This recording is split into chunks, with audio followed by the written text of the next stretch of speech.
তো good evening. এখন প্রায় অনেকটাই সন্ধ্যা হয়ে গেছে। তো এবং আমরা এখন চলে এসেছি ধরমপুর।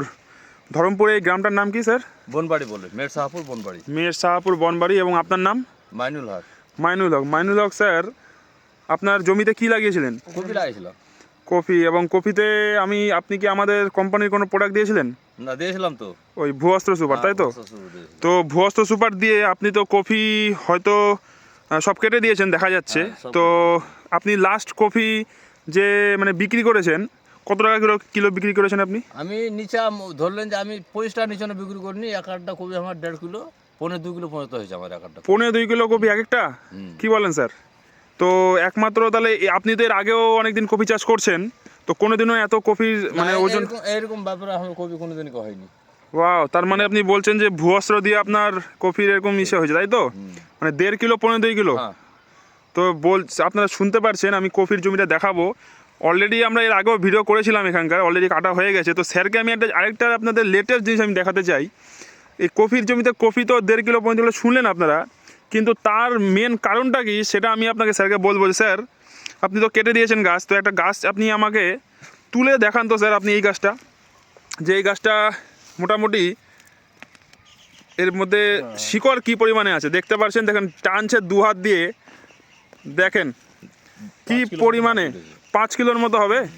মাটিটা একটু ঝাড়েন স্যার, একটু ঝাড়া যাবে মাটিটা? দেখতে পাচ্ছেন আপনারা কি পরিমাণে এখানে শিকড় রয়েছে। তো আপনারা স্যার এরকম শিকড় আগে কোনোদিনও হয়েছে?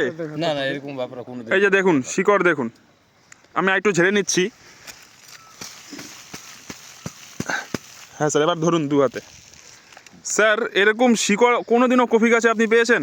না, এরকম আমার কোনোদিন হয়নি। আমি 20 বছর থেকে কপি করে আসছি, কিন্তু এরকম কপি আমার কোনোদিন 20 বছর থেকে করছেন এরকম করে, কফির শিকড় কোনোদিনও হয়নি? না। আপনি শিকড় দেখুন জাস্ট। তো এটাই হচ্ছে আমাদের ইন্ডিয়া গো ভুয়স্ত্র সুপারের কামাল। আর শিকড় ভালো মানে গাছের প্রত্যেকটা ফল ভালো হবে, ঠিক আছে না? তো সেখান থেকে আজকে দেখুন এরকম প্রত্যেকটা গাছ আমি যদি নিজে একটা তোলার চেষ্টা করি, স্যার কোনটা তুলবো একটা বলুন তো, আমি পারি কিনা দেখতে। যেটা ইচ্ছা আপনাদের, মানে যেটাই তুলছে সেটাই দেখুন, তোলা যাচ্ছে না। দেখুন, দেখি স্যার আমি এটা তুলতে পারি কিনা। অনেক প্রচুর শক্তি লাগবে একদম। এই যে দেখুন, এরকম সবগুলো গাছে এই ডিজাইনের সবগুলো গাছে, প্রত্যেকটা গাছে আছে না? না, প্রত্যেকটা গাছে এরকম। একটা কাঁচা অ্যাকচুয়ালি অনেকদিন দেখেন না, এটা এই যে দেখতে পাচ্ছেন প্রত্যেকটা গাছে শিকড়ে দেখতে পাচ্ছেন আপনি। তো এটাই হচ্ছে আমাদের ভুয়স্ত্র সুপারের কামাল। তো আপনাদের সবাইকে বলবো ভুয়স্ত্র সুপার অবশ্যই গাছে ইউজ করুন। এবং শুধুমাত্র আজকাল ফসলটা যদি আপনার ভালো হয়, তাহলে প্রত্যেকটা কৃষকের মুখে আপনি হাসি ফোটাতে পারবেন। তো স্যার, আপনি ভুয়স্ত্র ব্যবহার করে কতটা খুশি স্যার? না, আমি অনেক খুশি আছি। আমি এরপরে নেক্সট যত চাষ করবেন সব ভুয়স্ত্র দেবেন তো? ভস্ত দেবো আমি। তো স্যার, আলু করলাম, তা তো ভস্ত দিয়েছি আমি। আলুতে অলরেডি স্যার বলেছে, আলুর একটা ভিডিও আমি করে আপনাদের নেক্সট দেখাবো। তো আপাতত আপনারা শুনতে পারলেন ভুয়স্ত্র রেজাল্ট। So thank you. অবশ্যই আপনারা যে কোনো ফসলে ভুয়স্ত্র সুপার ইউজ করুন এবং নিচে দেওয়া ফোন নাম্বারে অবশ্যই আমার সঙ্গে যোগাযোগ করুন। ধন্যবাদ।